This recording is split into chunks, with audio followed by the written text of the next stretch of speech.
Hello दोस्तों, मेरा नाम नीरज। स्वागत है आपका ITI टिक्स यूट्यूब चैनल पर।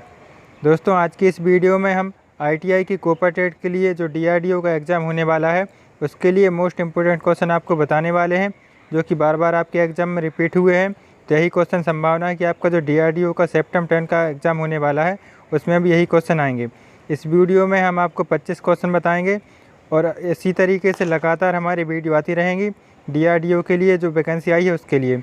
तो अगर आप कोपा टेट के स्टूडेंट हैं तो डेली आप हमारी यूट्यूब पर इस वीडियो को देखिएगा।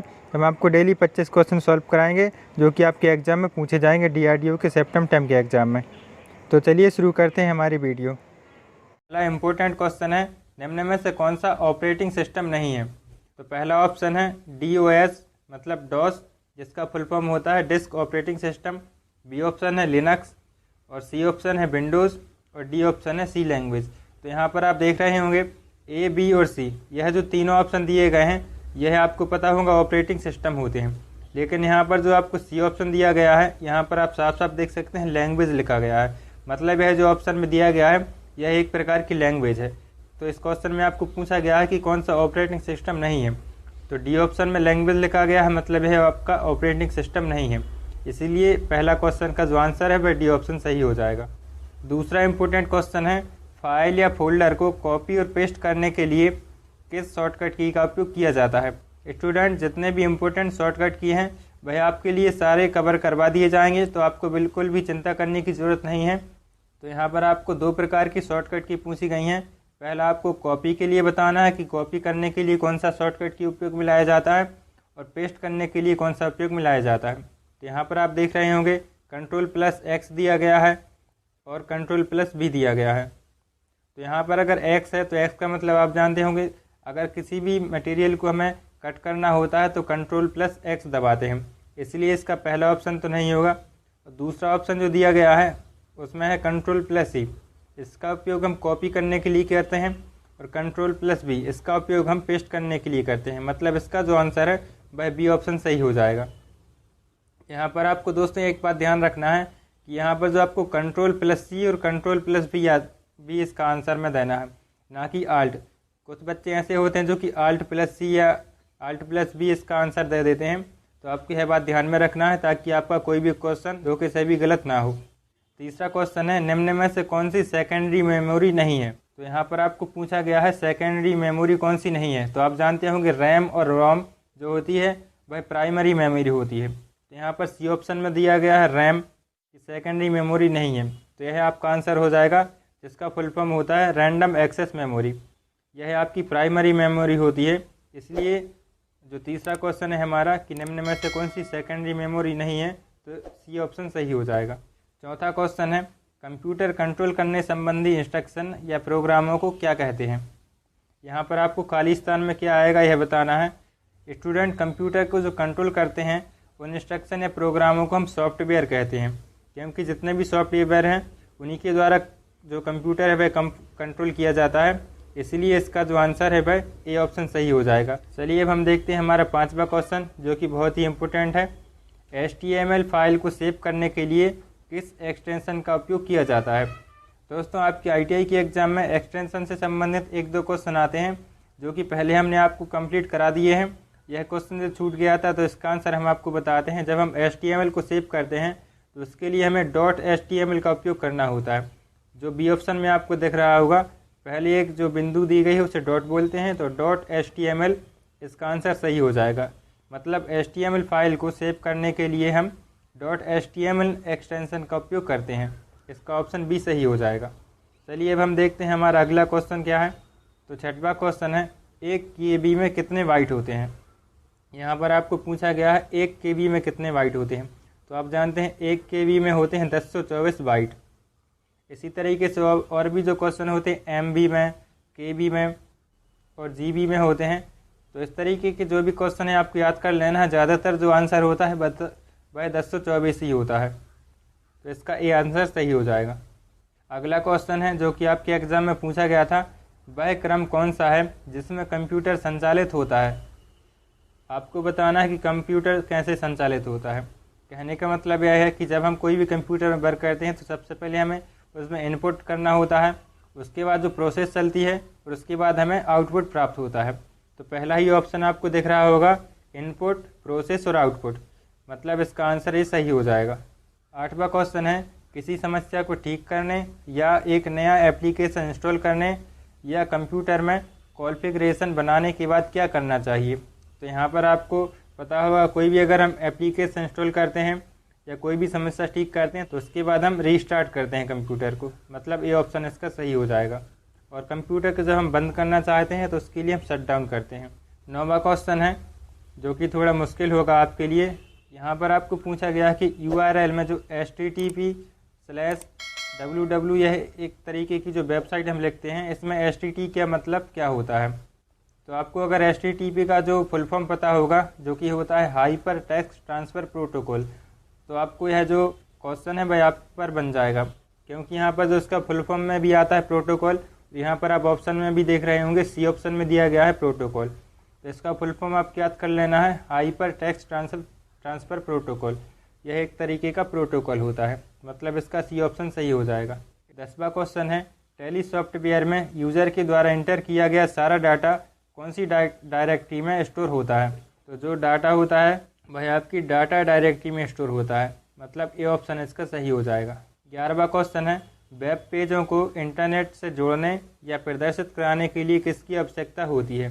दोस्तों, किसी भी वेब पेज को इंटरनेट पर जोड़ने के लिए हमें सबसे पहले ज़रूरत होगी इंटरनेट कनेक्शन की। उसके बाद हमारा एक वेब ब्राउज़र होना चाहिए और उसके बाद हमारा एक वेब सर्वर भी होना चाहिए। यह तीनों की आवश्यकता हमारे लिए पड़ेगी, इसके लिए किसी भी इंटरनेट से वेब पेज को जोड़ने के लिए, मतलब इसका ऑप्शन डी सही हो जाएगा। स्टूडेंट, ज़्यादातर जो कोपाटेट के एग्ज़ाम हमने देखे हैं, क्योंकि हमने भी कोपाटेट से ITI की हुई है, तो वहाँ पर जो डी ऑप्शन में यह सभी लिखा होता है या इनमें से कोई नहीं लिखा होता है, ज़्यादातर वही ऑप्शन सही होता है। तो आपको अगर कुछ भी नहीं आता होगा, इस क्वेश्चन का आंसर अगर आपको नहीं पता होता तो आप इसका डी ऑप्शन सही लगा देते। इस तरीके के जो भी क्वेश्चन आपको आएँ, अगर आपसे नहीं बनते हैं तभी आपको इसका डी ऑप्शन सही लगाना है। चलिए देखते हैं हमारा अगला क्वेश्चन, जो कि 12वां क्वेश्चन है। वेब पेज के हेडर को परिभाषित करने के लिए निम्न में से किस टैग का उपयोग किया जाता है। स्टूडेंट, टैग से संबंधित 1-2 क्वेश्चन आपके एग्जाम में पूछे जाते हैं। यहाँ पर आपको जो क्वेश्चन है, इस तरीके के क्वेश्चन आपको प्रैक्टिकल में ज़्यादा पूछे जाते हैं, इसीलिए आपका एक ना एक क्वेश्चन यहाँ पर आपको देखने के लिए मिल जाएगा, जो कि बहुत ही आसान होता है। यहाँ पर आपको हेडर में पूछा गया है, तो हेड आप देख रहे होंगे, हेड लिखा हुआ है, तो यहाँ पर डी ऑप्शन में भी हेड लिखा गया है, मतलब इसका ऑप्शन डी सही हो जाएगा। हेडर को परिभाषित हम कर सकते हैं HEAD, मतलब हेड जो लिखा हुआ है इसका डी ऑप्शन सही हो जाएगा। 13वां क्वेश्चन है। दोस्तों, यह क्वेश्चन आपको बड़ा ज़रूर दिख रहा होगा, लेकिन बहुत ही आसान क्वेश्चन है। इस तरह के क्वेश्चन आपको कंफ्यूज करने के लिए दिए जाते हैं, ताकि आप इसे क्वेश्चन को देखकर घबरा जाएं और इसका आंसर आप नहीं लगा पाएँ। तो आपको इस क्वेश्चन को सबसे पहले आराम से पढ़ना है, उसके बाद जो भी इसका आंसर होगा वह आपसे बन ही जाएगा, अगर आप हमारी जो वीडियो है वह देख रहे हैं तो। चलिए हम क्वेश्चन पढ़ते हैं। विजुअल बेसिक में कुछ कंट्रोल ऐसे होते हैं जो स्वयं सक्रिय रूप से कार्य नहीं करते हैं, बल्कि ये कंट्रोल किसी अन्य कंट्रोल के लिए नए कंटेनर की तरह कार्य करते हैं। यह कंट्रोल क्या कहलाते हैं। तो यहाँ पर आप देख रहे होंगे लिखा हुआ है कंटेनर की तरह कार्य करते हैं, तो इसका आंसर भी आपको कंटेनर से संबंधित ही देखना है। तो जो ए ऑप्शन दिखा गया है कंटेनर कंट्रोल, यही इसका आंसर हो जाएगा। अगला इंपॉर्टेंट क्वेश्चन देखते हैं। 14वां क्वेश्चन है हमारा, विजुअल बेसिक फॉर एप्लीकेशन में कांस्टेंट का मान पूरे प्रोग्राम में खाली स्थान रहता है। यहाँ पर जो खाली स्थान दिया गया है, यहाँ पर कौन सा शब्द आएगा वह आपको बताना है। सबसे पहले आप क्वेश्चन को पढ़ेंगे और उसे समझेंगे, इसके बाद आपको खुद पता चल जाएगा कि यहाँ पर क्या आएगा। जैसे यहाँ पर लिखा गया है कि विजुअल बेसिक फॉर एप्लीकेशन, मतलब VBA में कांस्टेंट का मान पूरे प्रोग्राम में स्थिर रहता है। यही आपको यहाँ पर भरना था कि जो प्रोग्राम में जो भी कांस्टेंट का मान है वह स्थिर रहता है, मतलब इसका बी ऑप्शन सही हो जाएगा। चलिए अगला क्वेश्चन देखते हैं। जावा स्क्रिप्ट का प्रयोग किस प्रकार के अनुप्रयोगों में किया जाता है। बहुत ही आसान क्वेश्चन है। अगर आप जावा स्क्रिप्ट जो पढ़े होंगे तो उसका सबसे पहला क्वेश्चन आपको यही मिलेगा। तो हमारा इसका पहला ऑप्शन दिया गया है डोमेन बनाने में, जो कि यह भी सही हो जाएगा। और डायनेमिक वेबसाइट बनाने में, इसमें भी हम जावा स्क्रिप्ट का उपयोग करते हैं। और स्टेटस बार दर्शाने में भी जावा स्क्रिप्ट का उपयोग करते हैं। दोस्तों, इस क्वेश्चन के जो तीनों ऑप्शन हैं वह तीनों के तीनों सही हैं, मतलब इसका जो डी ऑप्शन दिया गया है उपरोक्त सभी, यही इसका आंसर हो जाएगा। अगला क्वेश्चन है, फाइल मेन्यू की किस कमांड का प्रयोग वर्तमान में खुले प्रोजेक्ट तथा संबंधित फाइलों को बंद करने हेतु किया जाता है। तो यहाँ पर आपको बंद करने के लिए पूछा गया है। तो आप जानते होंगे अगर आप दरवाजे को भी बंद करते हैं तो उसे बोलते हैं क्लोज। तो इसका आंसर भी होगा क्लोज से संबंधित ही होगा। मतलब किसी प्रोजेक्ट या संबंधित फाइलों को बंद करने के लिए आप क्लोज कमांड का उपयोग करते हैं। इसका ऑप्शन सही हो जाएगा। नेक्स्ट क्वेश्चन है, कंप्यूटर सिग्नल को टेलीफोन की तारों के माध्यम से जोड़ने के लिए कौन सी डिवाइस का उपयोग किया जाता है। दोस्तों यह क्वेश्चन आपको बार बार एग्जाम में पूछा गया है। यह क्वेश्चन आपके इंटरव्यू में पूछ लिया जाता है, जो कि आपको दिख रहा होगा बी ऑप्शन में लिखा गया है मॉडेम। मॉडेम का फुल फॉर्म होता है मॉड्यूलेटर डीमॉड्यूलेटर, मतलब बी ऑप्शन सही हो जाएगा। 18वां क्वेश्चन है जो कि आपके MS एक्सेल से संबंधित है। MS एक्सेल के आरंभ में स्क्रीन पर जो सीट दिखाई देती है उसे क्या कहते हैं। बहुत ही आसान क्वेश्चन है। यहाँ पर आपको सीट बताना है कि उस सीट को क्या कहते हैं। तो जो सबसे पहले जो सीट दिखाई देती है उसे आप वर्क सीट कहते हैं। इसका ऑप्शन सी सही हो जाएगा। दोस्तों आपको वीडियो समझ में आ रही होगी तो प्लीज़ आप इस वीडियो को लाइक कर देना और अपने स्टूडेंट के जो ग्रुप है उसमें भी शेयर कर देना, ताकि आपके जितने भी दोस्त हैं उनको भी ये जो इम्पोर्टेंट क्वेश्चन है वह पहुँच सकें। हमारा 19वां क्वेश्चन है, ओपन ऑफिस का प्रोग्राम बेस क्या काम आता है। तो यहाँ पर आपको ओपन ऑफिस के बारे में पूछा गया है। इसका उपयोग हम करते हैं कब, जब हमें प्रेजेंटेशन बनाना होता है। डी ऑप्शन में आप देख रहे होंगे लिखा हुआ है प्रेजेंटेशन में। मतलब ओपन ऑफिस का जो प्रोग्राम बेस है वह प्रेजेंटेशन के काम में आता है, मतलब इसका डी ऑप्शन सही हो जाएगा। अगला क्वेश्चन देखते हैं। यहाँ पर आपको जो खाली स्थान है यहाँ पर कौन सा जो अक्षर आएगा वह आपको बताना है। हमारा क्वेश्चन है, कौन से सिंबल के प्रयोग से ईमेल एड्रेस यूज़र नेम को IPS से अलग करता है।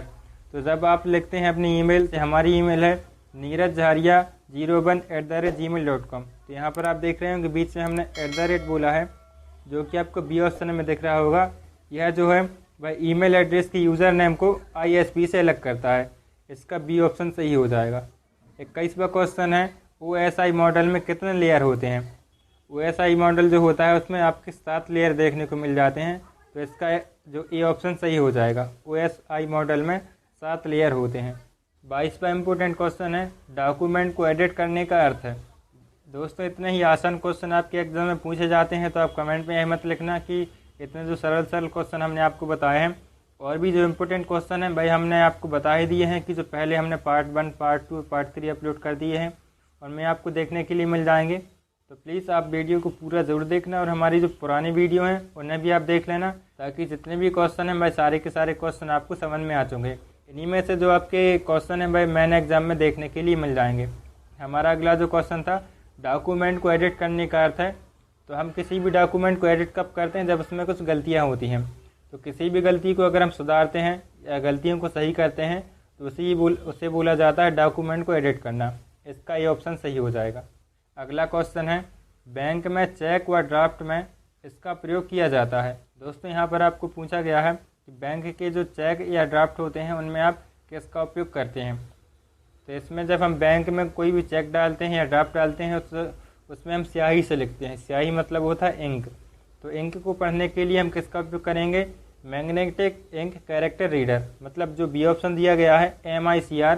इसका उपयोग हम चेक या ड्राफ्ट में इसका उपयोग करते हैं। MICR इसका फुल फॉर्म होता है मैग्नेटिक इंक कैरेक्टर रीडर, मतलब बी ऑप्शन इसका सही हो जाएगा।